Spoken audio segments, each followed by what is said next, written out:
Hello, everyone.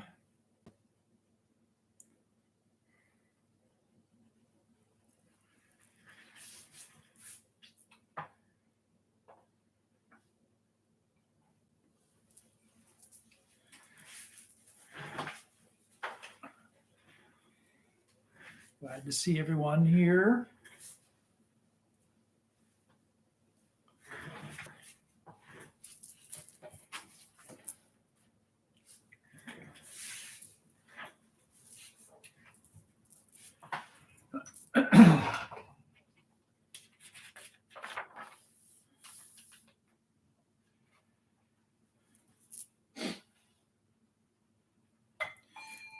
Verse of the Kesa. Vast is the robe of liberation, a formless field of benefaction. I wear the Tathagata's teaching, freeing all creations. Vast is the robe of liberation, a formless field of benefaction. I wear the Tathagata's teaching, freeing all creations. Vast is the robe of liberation, a formless field of benefaction. I wear the Tathagata's teaching, freeing all creations.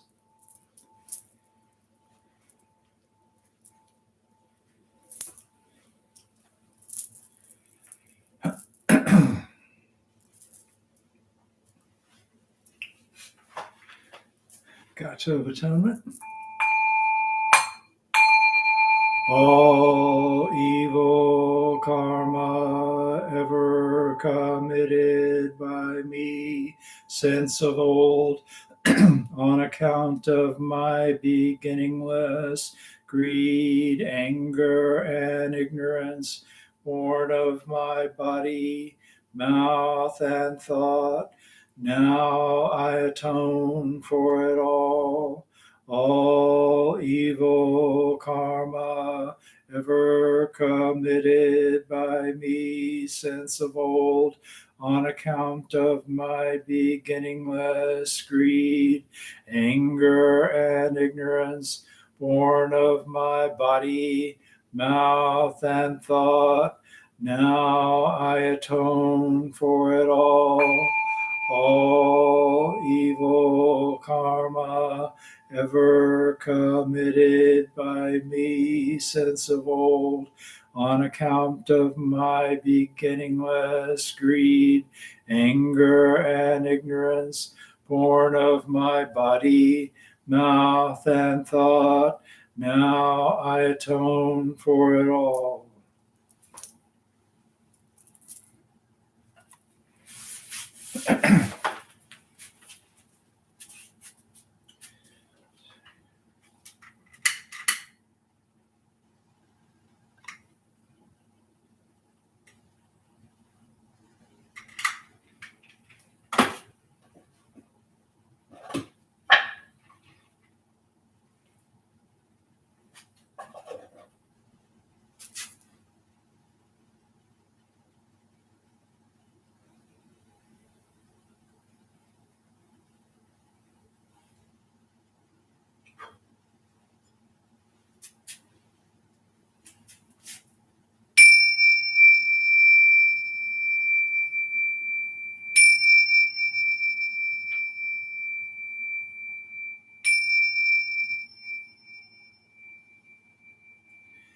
Fragrance of this incense invites the awakened mind to be present with us now.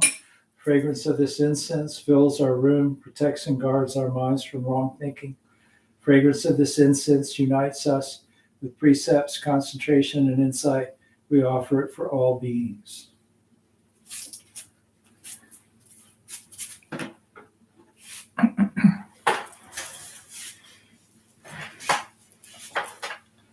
Homage to the Buddha. Namo tassa bhagavato arahato samma sambuddhassa. Namo tassa bhagavato arahato samma sambuddhassa. Namo tassa bhagavato arahato samma sambuddhassa. I go to the Buddha for guidance. I shall become one with the Buddha. I resolve that I shall each day follow the way of life he laid down for us to walk and awaken to his supreme wisdom. I go to the Dharma for guidance. I shall become one with the Dharma. The gates of Dharma are manifold. I vow to enter them all. The goal of wisdom is ever beyond. I shall attain it. I go to the Sangha for guidance. I shall become one with the Sangha. In the spirit of universal fellowship and as a member of the Sangha, I pledge myself to strive for the enlightenment of all beings. The Metta Sutta. This is what should be done by one who is skilled in goodness and who knows the path of peace. Let them be able and upright, straightforward and gentle in speech, humble and not conceited, contented and easily satisfied, unburdened with duties and frugal in their ways, peaceful and calm and wise and skillful, not proud and demanding in nature.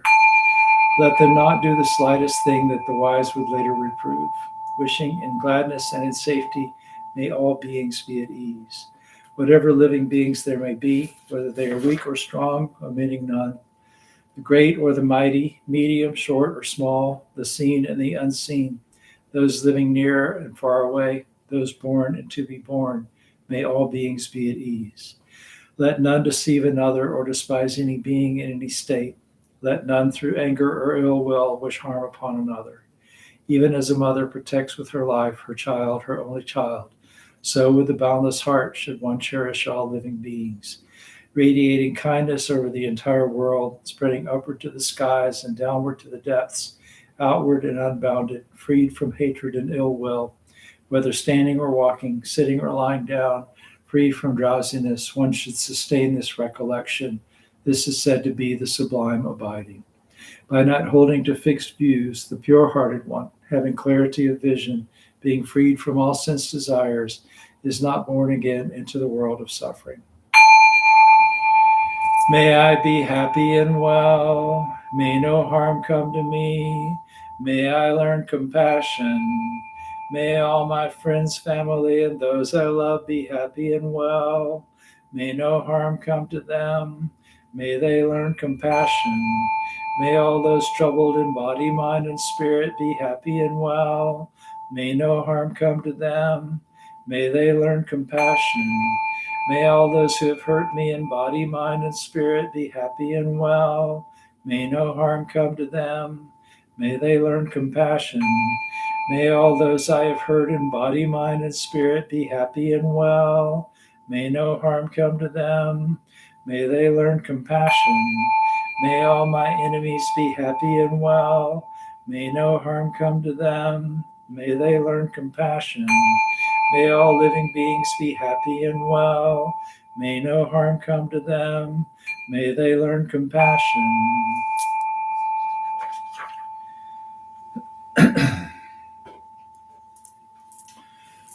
Do silent meditation tonight, 20 minutes.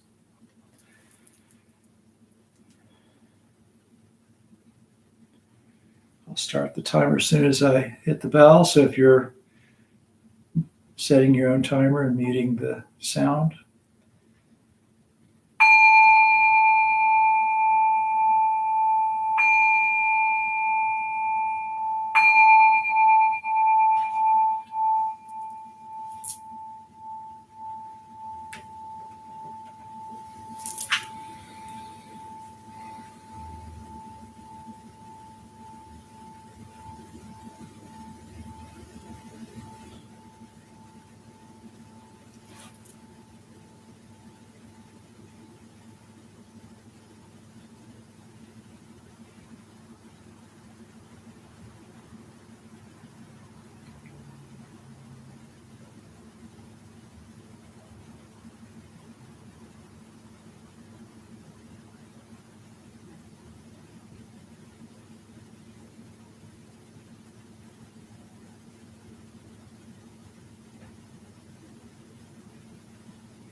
Buddha nature pervades the whole universe, existing right here now, and offering flowers, candles, and incense, hearing the Dharma and training the mind. Great merit is attained. We dedicate this merit to the great Master Shakyamuni Buddha, the all-pervading and everlasting three treasures, to the 16 guardians and all protectors of the Dharma and their relations throughout space and time, to all ancestors of the Sangha and all beings in the Dharma world.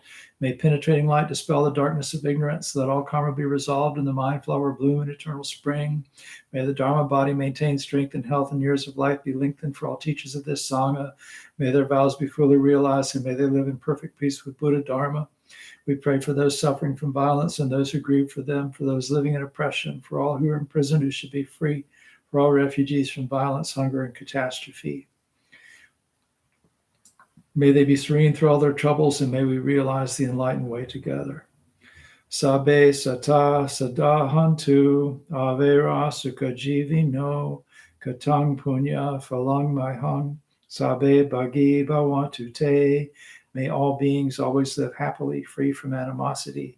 May all share in the blessings that spring from the good we have done.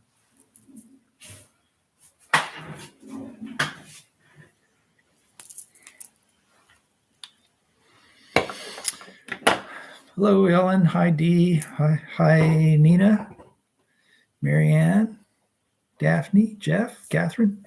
It's good to see you all here.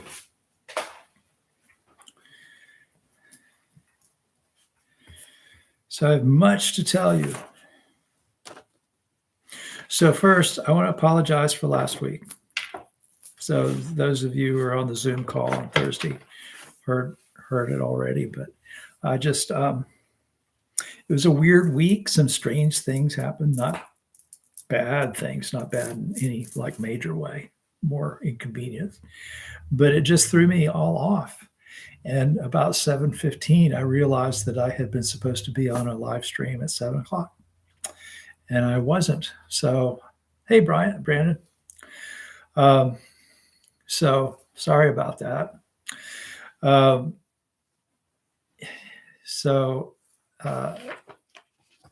The other thing relating to not being here at meetings. So tomorrow I'm attending a wedding. And so there won't be a Zoom call tomorrow. And then I'm going out of town next Wednesday. And so there won't be any meetings next week. I'm going to be in California. I had been planning to take my laptop and try to do stuff from the road, but my mom fell on Christmas Day. I'm going out there to visit her and broke her wrist and compound fracture. So I didn't want my attention to be pulled in multiple directions, and I thought about trying to arrange for Brandon, for example, or Neil or someone to cover for me. But I know with the holidays and everybody's families out of school and all that kind of stuff, there's just a lot. So I haven't done this in a really long time, but no, we're going to take a week off. So I hope that doesn't inconvenience anyone. There's a whole bunch of these online. So if you really miss me, you can go to YouTube and watch an old one. I'm not even going to upload a podcast. Might put one up Sunday. I am at White Sands this Sunday. And I'm going to see how I feel when I get home. I might go ahead and upload that talk. But I'll be spending a few days out in the desert. I'll be spending some time with Koyo Kabose. I'll tell you who that is in a minute, those of you who don't know. And I'm doing some reevaluation of what I do and how I do it. And so when I get back, probably things will be subtly different ways that I will notice. You probably won't, but I'll talk more about that in a few minutes. So anyway, no Zoom call tomorrow. I will be at White Sands Sunday. No meeting next Wednesday or Thursday, and I will not be at White Sands next Sunday. And then after that, I'm sort of kind of back to normal. My schedule for the rest of January at White Sands is a little iffy, but I sent out a meeting notice about that already. I'll send out another one.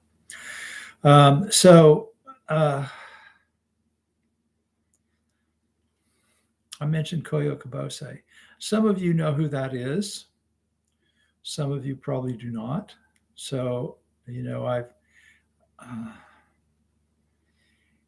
I have had several teachers. I'll say I still have several teachers who have been really important to me.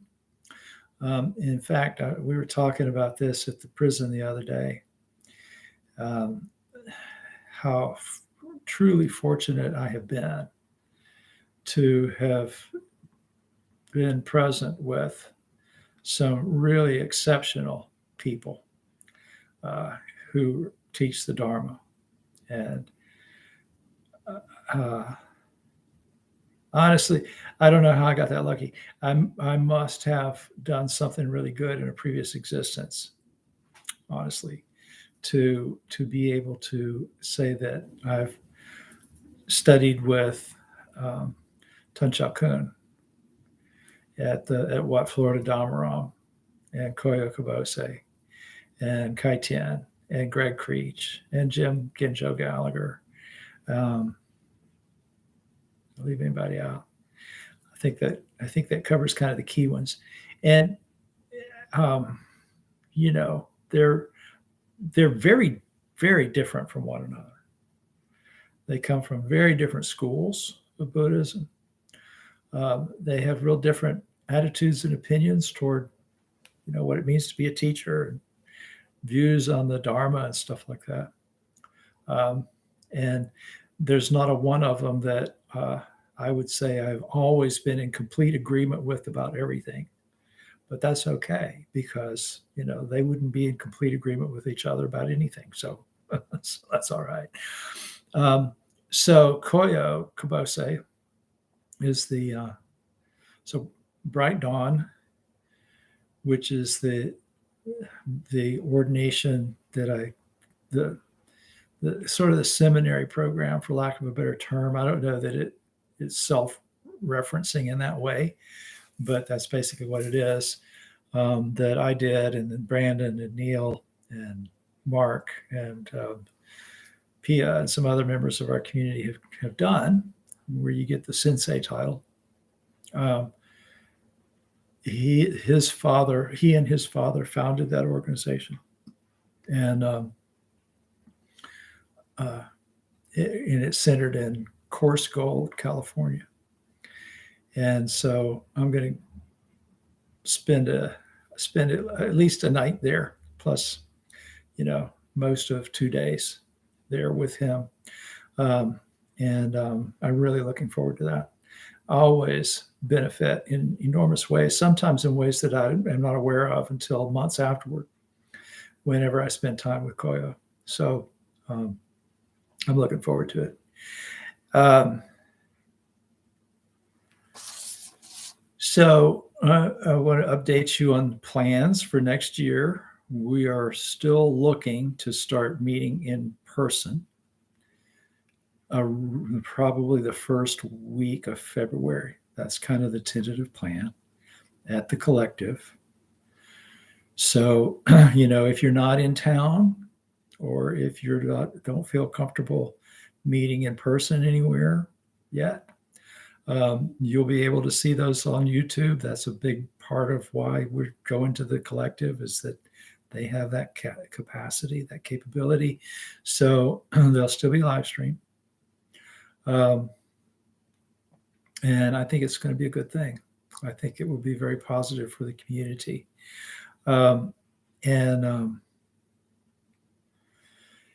going to cost us more than it costs us to be at the UU Church. So I mention that now because, you're part of this community. Your donations are welcome. We don't have a big supporting organization. We don't have, a member who's got really, really deep pockets and just finances everything. We don't have any of that stuff. We got each other, basically. And so, I'm hoping that you'll be supportive of this, and I'm hoping that you'll benefit from it, obviously, and that you'll be, to the extent that you can, and that it's appropriate for you, that you'll be supportive of it. So that's kind of the key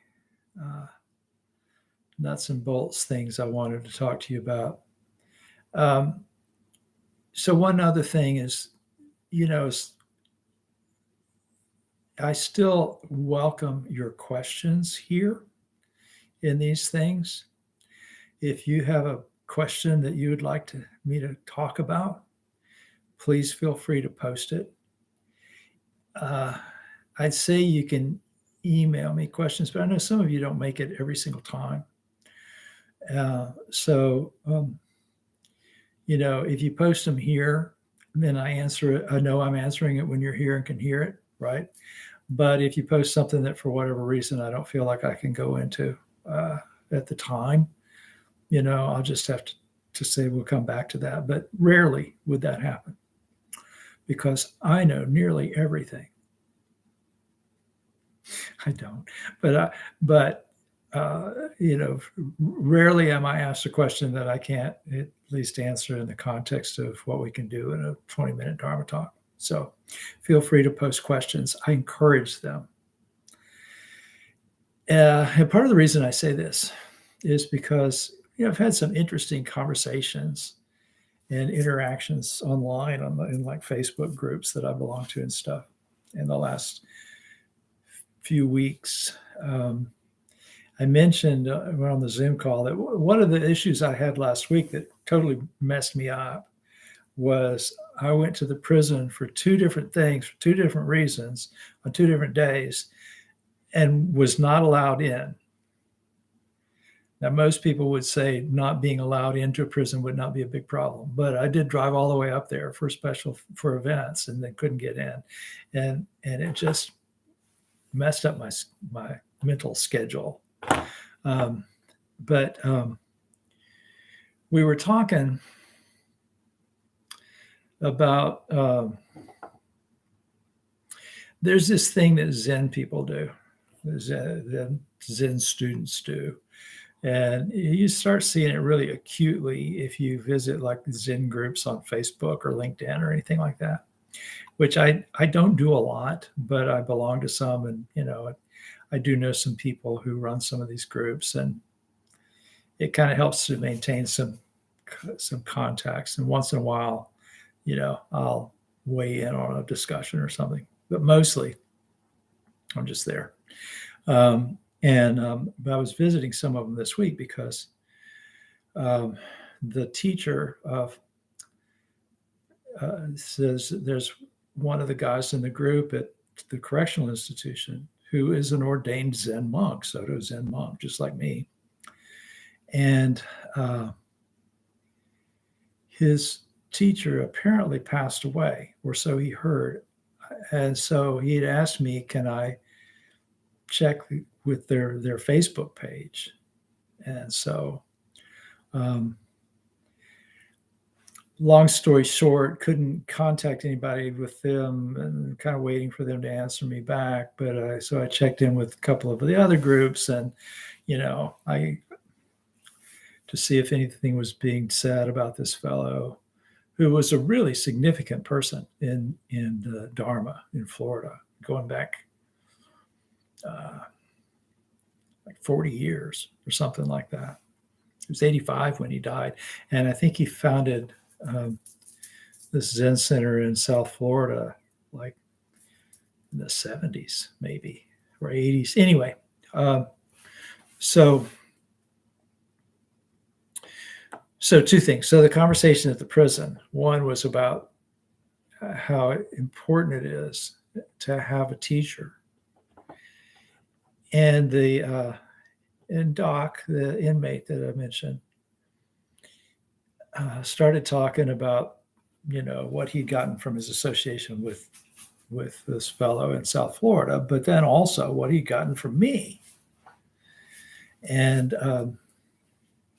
which was kind of interesting because so in a lot of Zen circles and a lot of Mahayana Buddhist circles in general, these schools of Buddhism tended to form around a particular practice or a particular sutra or a particular way of doing something. And so there's been this kind of long teaching tradition of saying, well, this is really all you got to do. And so like in a lot of Zen groups, if you talk to a lot of Zen people, they're like, well, all you got to do is sit. That's it. You don't have to, basically, you don't have to know anything. You just have to sit. And, you don't have to try to get anything. Don't try to get anything out of this practice. Just sit and so on. And so he was talking and he said, something that I realized reading my book, is that a lot of that stuff from classical Buddhism, from what we would consider the Pali Canon stuff, the Four Noble Truths and the Eightfold Path and all that. He said, I used to just shrug all that off. I didn't think it was important. And he goes, I read your book and I realized that's really useful. Those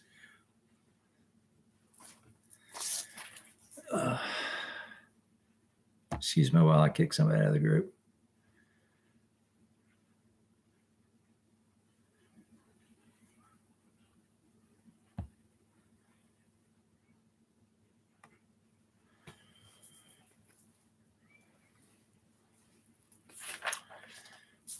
Oh, well, he said it in Russian, so I don't know what it was, but I assume it was spam.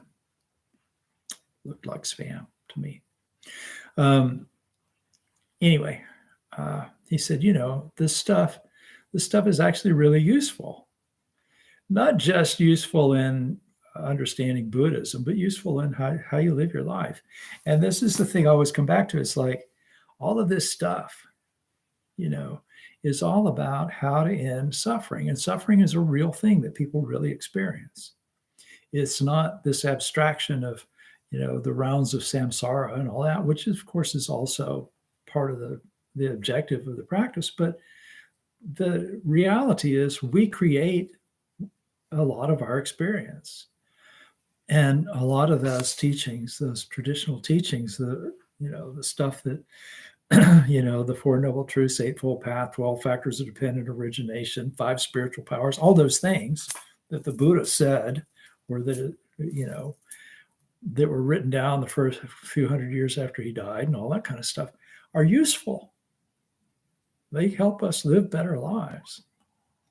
And not only that, but some of that, it's really helpful to know in order to understand some of the stuff that came along later.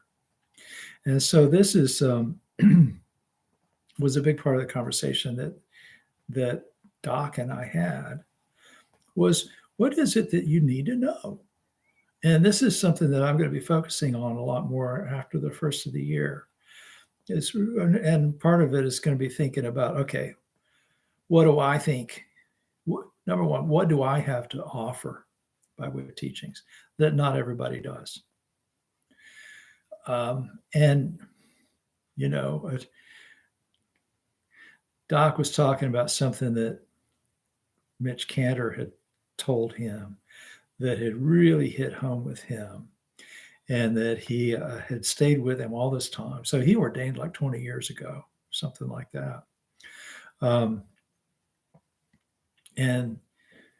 But at some point after that, like 3 or 4 years afterward, he got not dharma transmission, but he got recognition as sort of I don't remember what they call it in that tradition, but it's basically sort of a junior teacher or big brother kind of you can give talks, you can give some teachings. You're not the teacher, but you can give some teachings. So he gave him one of those. And he said he was really flattered by it, and he was terrified because he was like, how can I make sure that I'm saying the right thing, that I'm not saying something that's going to mess somebody up? Now, this is a sign of someone who needs to teach the Dharma, by the way, If you're thinking, oh, I'm going to give a talk, and you're happy about that, and you feel really proud that you get to give a talk, you should never open your mouth. If you're supposed to give a talk and you're really, really concerned about saying something that's going to be beneficial and not saying something that's going to be harmful, then you're probably going to be a pretty good teacher. So I say that for the teachers in the room. If you're not afraid of teaching, you shouldn't be doing it. Anyway, Doc said that he had said, I'm terrified of this idea of teaching. What do I do to make sure I don't screw up? And Doshin Roshi said, don't try to give from empty pockets. And that's such a good, I think that applies to life in general. There's an awful lot of people with big opinions about things, but there's really nothing, but they're really trying to give from empty pockets. They're using words instead of knowledge, instead of wisdom, instead of what you've realized for yourself. And that's the thing. Say anything you want to, as long as you know it's something that you've got to share. If you don't have it, don't try to share it. So, so then I'm looking, going, okay, well, what do I have? And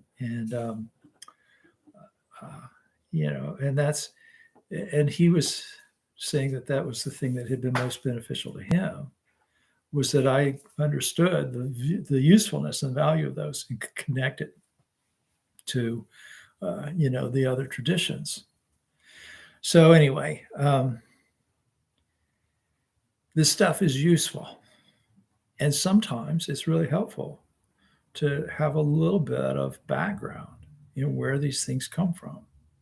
So, for example, when I was poking around in this one Facebook group trying to figure out if this fellow had actually passed away or not, someone had asked the question, what is nirvana in Zen? And so the first answer was this flip, lazy ass thing. This guy had said, the present moment. If I'd been there, I'd probably hit him with a stick, but can't do that on Facebook. And you can only do that if they're your students and that they're okay with being hit with a stick. You don't really hit people with a stick. But it was the kind of thing that if you saw that in one of these stories about Chinese koans or whatever, the teacher would have hit them with a stick. It's true, in a sense, it's kind of true. Nirvana in the sense of in the context of Zen and some other of the more, evolved forms of Buddhism. Yeah, you could say that's not an untrue thing to say, but it doesn't really help the guy who was asking the question either. And so, I looked at that and going, okay, this guy wants to know, what's this stuff about? He's reading things. He's read about other forms of Buddhism probably and so on. And he's confused. And it's not asking too much to clear that up. So what is nirvana? Well, it's unbinding. It means you stop doing the things that keeps bringing you back to suffering. That's what that means. In ancient India, fire, I've talked about this before, but I don't know if you were all here, but fire was considered to be bound to its fuel, and bound to its fuel in kind of an unpleasant, agitated way. That's why it was hot and energetic and would burn you and all that kind of stuff. And when the fuel burned away, then the fire was unbound. And so where does fire go when it's unbound? It doesn't go anywhere. But it also doesn't, it's again in the ancient Indian way of looking at it, it doesn't go anywhere, but it's also doesn't disappear. It's extinguished, but extinguished doesn't mean it's gone. It means it's no longer clinging to its fuel, and therefore it's no longer in this agitated state. And now it's in a peaceful state. that's nowhere. In fact, the Buddha said the Buddha had a conversation with, I think it was Vacchagotta the Wanderer. It sounds like one of those things. Vacchagotta was this ascetic who, he was not a Buddhist. He was one of these holy men who left and lived in robes or whatever, and was trying to transcend suffering in his own way.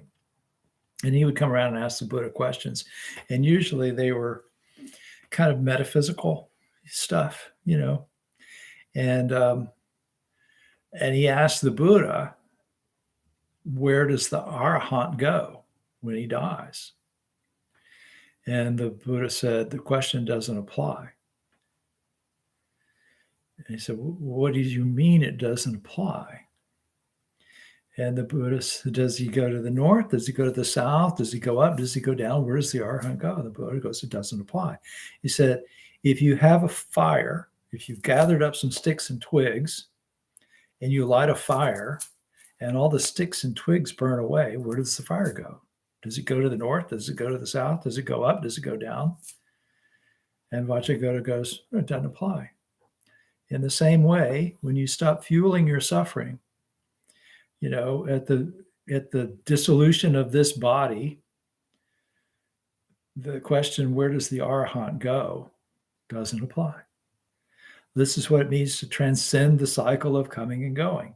You're no longer bound to anything. And so there's no place to go. No place to appear. Now, that doesn't help you very much in terms of how do you practice sitting meditation. It's interesting to know. And I think I said it doesn't help you very much. I think it does. I think it helped me to know that, it helps you to know that the objective of the practice isn't to go someplace special, that it's just to be released. And what does that mean? Well, it means released. You just work with that. There's a whole chapter in Zen Mind, Beginner's Mind about naturalness. And he's talking about the relationship of naturalness to nothingness. I haven't looked at this in a long time, so I'm just trying to kind of remember what it says. But basically it says, if it comes out of nothingness, then it can be natural. If it comes out of some sort of grasping or clinging, then it's not natural. And that's basically what it means. When you let go, you can be natural. And then when you let go, where do you go? All right. So there was I can't remember if it's the same guy in this group. It was in the same group. Somebody had asked, was Sukhavati Nirvana? I think it might have been the same string. So it was basically talking about the Pure Land. So the Pure Land is a place you go. It's to the west. It's the Western Paradise. Now, where to the west? Is it a real place? We don't need to get caught up in all of that. But the idea is that if you have a certain kind of faith, that you'll take a certain kind of rebirth in this certain kind of place, and there's a place to go. But nirvana is beyond going, beyond coming and going. And so, if you haven't studied any of this stuff, you don't know. And so, and this is something else that Doc and I were talking about. There's this concept in Zen of not knowing, which is a very useful concept. It means that you're not letting your views of things obscure your view of what's really there. You don't let your grasping to what you think prevent you seeing reality. And he said, like, not knowing is not. God, what did he say? Oh, I'm going to have to ask him next time I see him. Is not.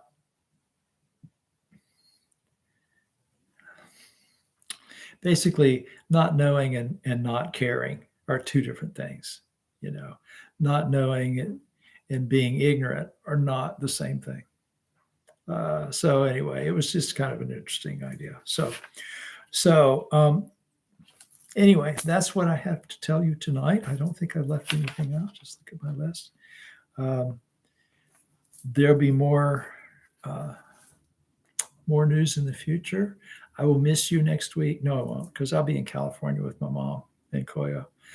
Actually, Wednesday night I'll be with my mom.